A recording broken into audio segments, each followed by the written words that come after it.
So this is my life. This is me when I was a little girl.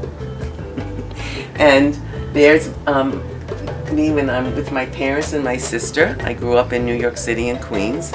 And that's my father, who was a judge, and my mom was a lawyer too.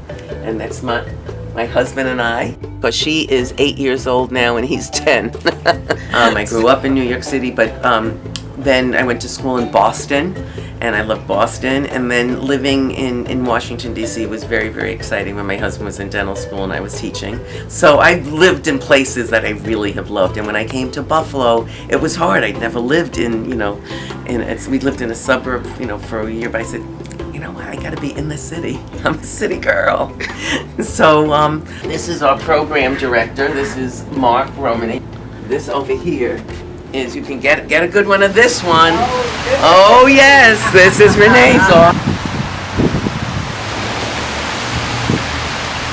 NFJC, or the NCCJ, was brought to this community in a very, very long time ago. It was 1950,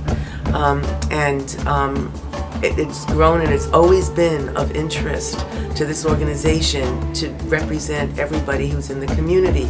But when I came in 1991, I really wanted to make sure that we brought in every single person in this community into our mission, because we work for the community and with the community.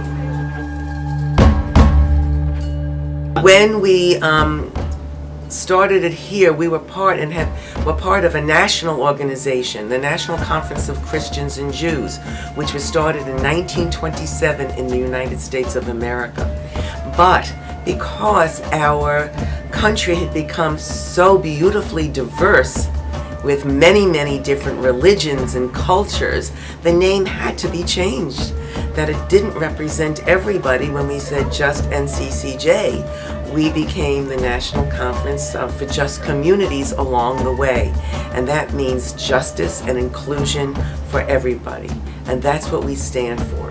Our mission is to find justice and inclusion for everybody, and to build bridges between people and understanding. Racism comes about when there isn't the communication, when there isn't the opportunity for people to get to know each other and to know their challenges, and we all have challenges. So, Buffalo has been known as one of the most segregated cities in the country, but I think we have really crossed a bridge on that. I think we are doing a lot better, and we have a way to go as well. I think Buffalo is a very friendly city. I think Buffalo is a city of good neighbors and is doing its best in these times. I think this is a city that should be valued and recognized across this country, because we have put it on the top of our list that we want to build everybody up. We want everybody to have the same kind of equality and equity, and these are words that you just didn't hear mentioned before in years ago. This is something that is going on today in Buffalo. We want to be a role model for other cities. We don't want to follow other cities.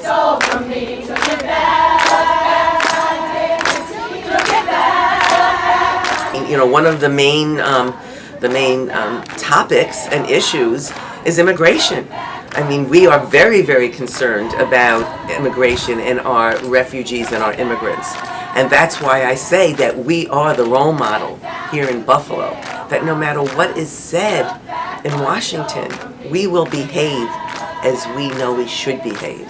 And that is making sure that the wonderful, diverse communities and people who are coming from the other countries that are beautiful countries will be part of our family in Western New York, and their contributions are unchallenged.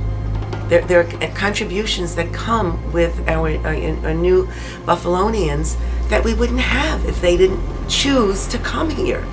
We're very fortunate that people are choosing to come here from these countries.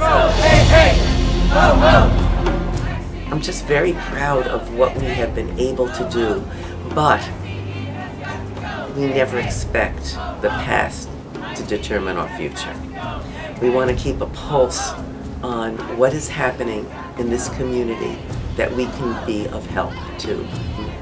If I had anything to say to conclude, I would say thank you, and thank you for Western New York for letting me do this job.